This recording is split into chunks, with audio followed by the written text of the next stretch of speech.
What's up, everybody? Welcome back to Storytime with Uncle Reddit. My name's John, and this is r/Tales from Tech Support. Well, if you watch the other channel, the Malicious Compliance channel, I released a video last night.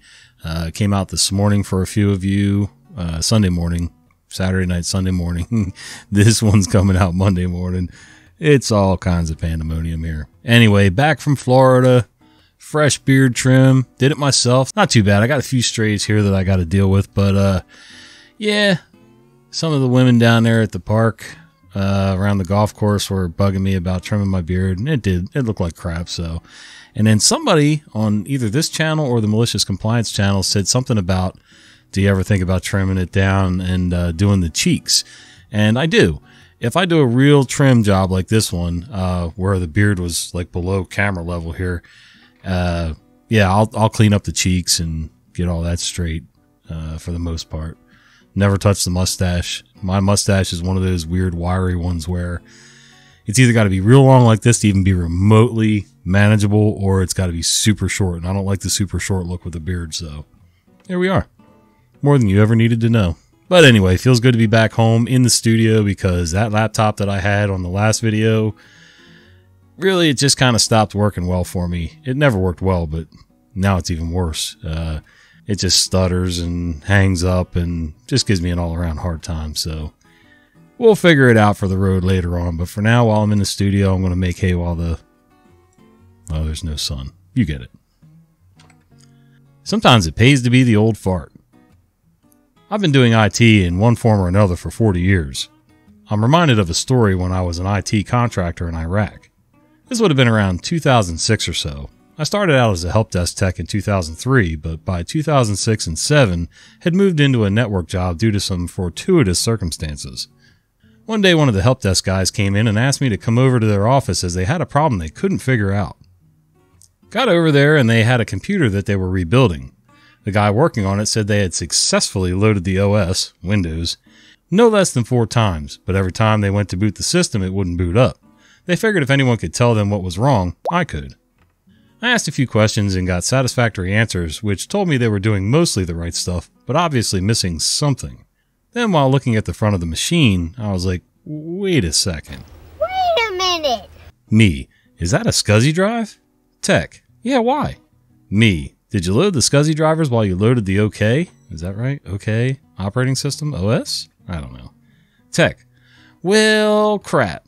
Me, yup, you gotta do that or it isn't gonna work. The tech doing the work knew but had forgotten.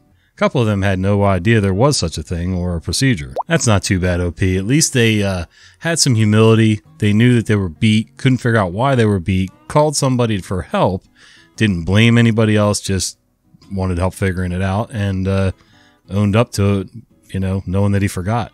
So I've only tried to play with SCSI drives a couple of times, and I was setting up an old Dell something blade server.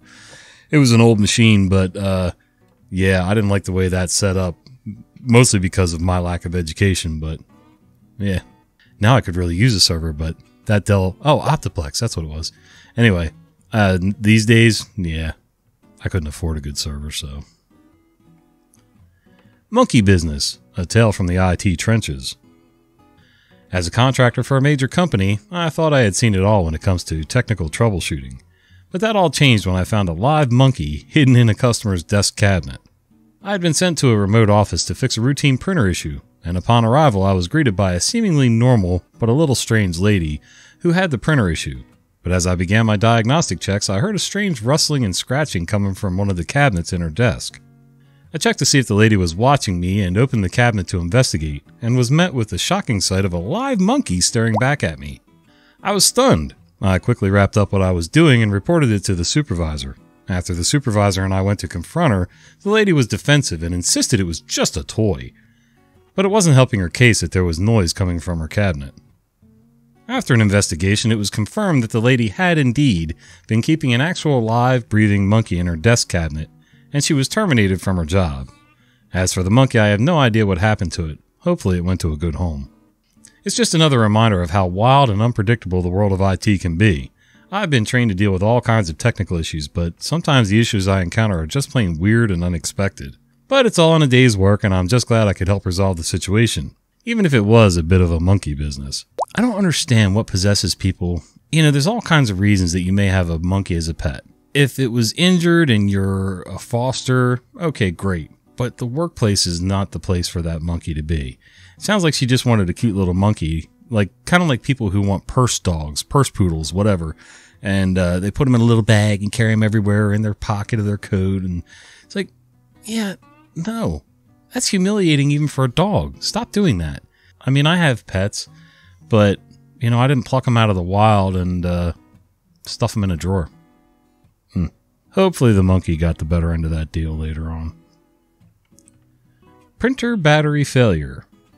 My dad had an 18-year-old color laser printer that had gained quite a bit of personality. He had given up on the color option but could still print black and white. He called me after he changed the toner because the printer kept jamming. I went over to take a look. I cleared the jams that kept occurring as I tested it. They were hitting right at the fuser. After a few such tests, my dad then said, "I dropped a spare flashlight battery into it when I was changing the toner. Could that be the problem?" Aha! But knowing my dad, I asked, "Were you able to get the battery out?" "Yeah, it's right here." Well, that should be okay then. I resumed testing, pulling various major components out to check for obvious issues. Then, after one such test, we smelled burning. That was worrisome. I unplugged the printer.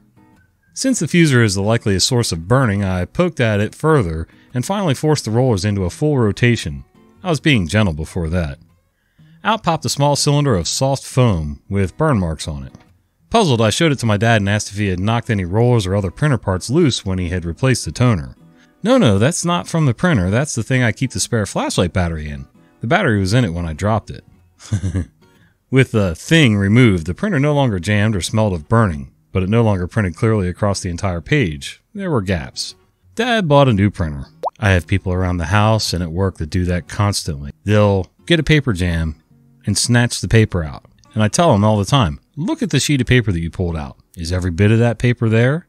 If not, that means there's a little piece or a corner or something up inside that printer that needs to be cleared out. Or they'll be working with something like a paper clip or pulling staples and drop them into the printer somewhere.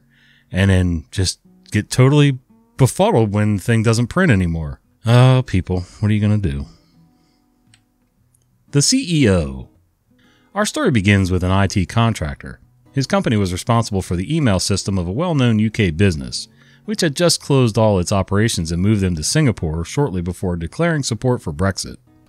This was a minor topic of discussion at the time, most mainstream media unanimous in its support for this character and his views.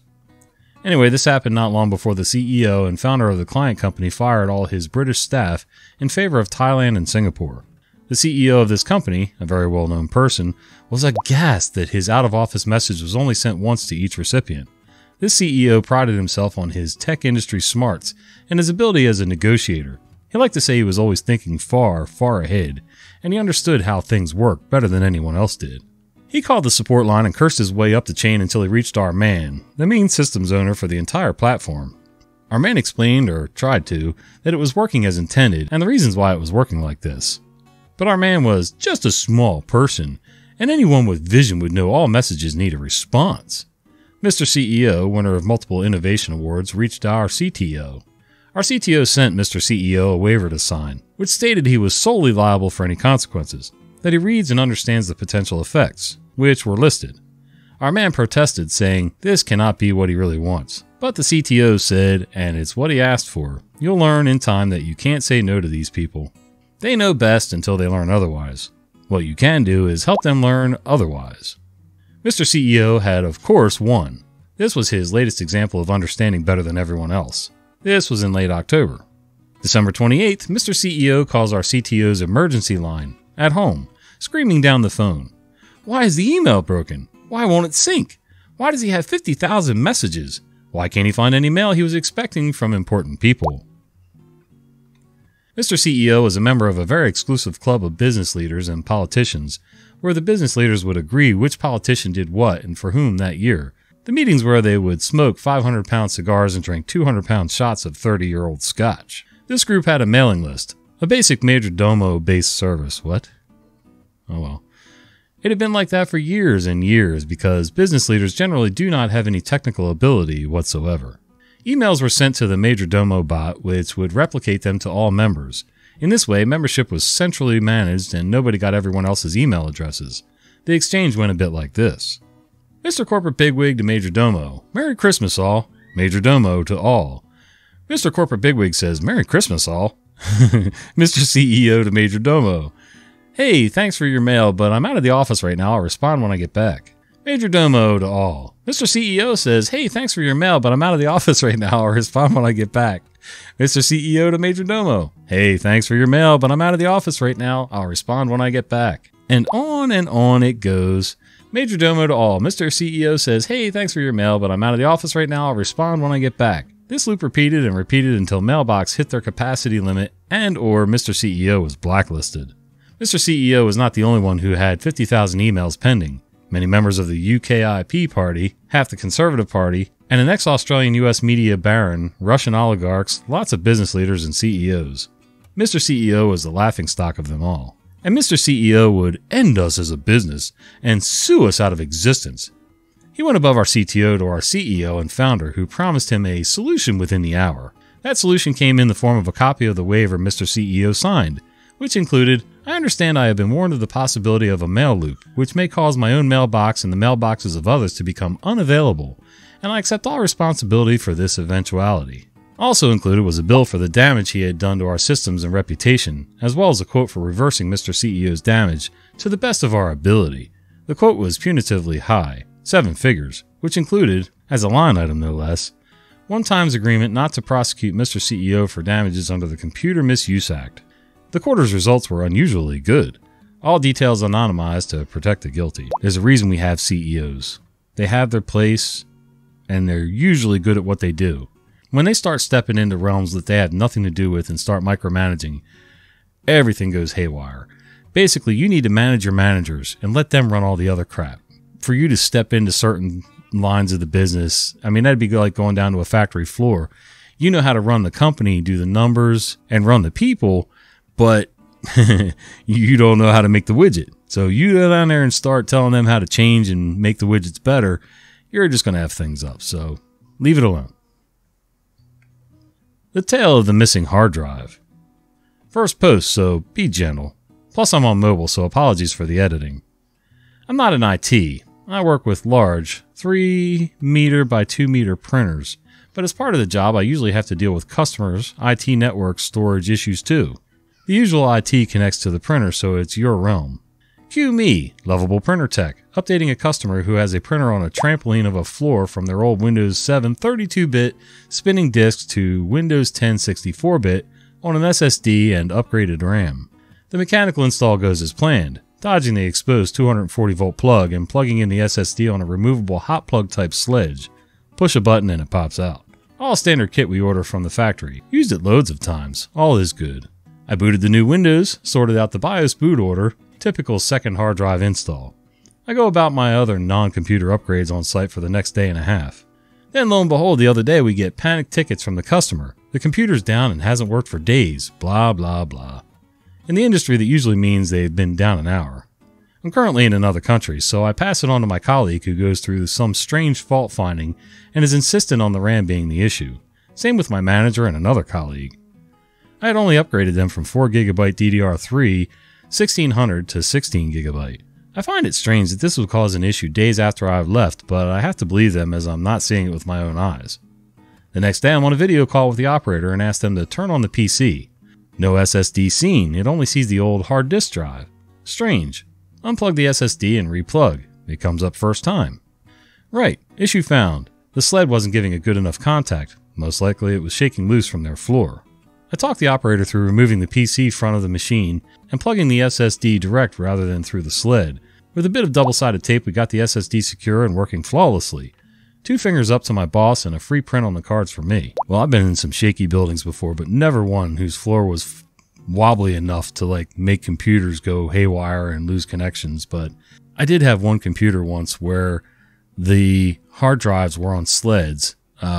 They were both spinners. It wasn't, there was no SSD for me because, again, I'm cheap and broke. Anyway, they weren't making great contact either, so I threw the sleds out. Did pretty much the same thing. I used 3M Velcro stick-on stuff and mounted them inside the case, and the plugged in direct and everything was fine, but sometimes you got to be creative.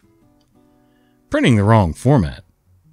So this is not mine, but my coworker's story, who had to deal with it.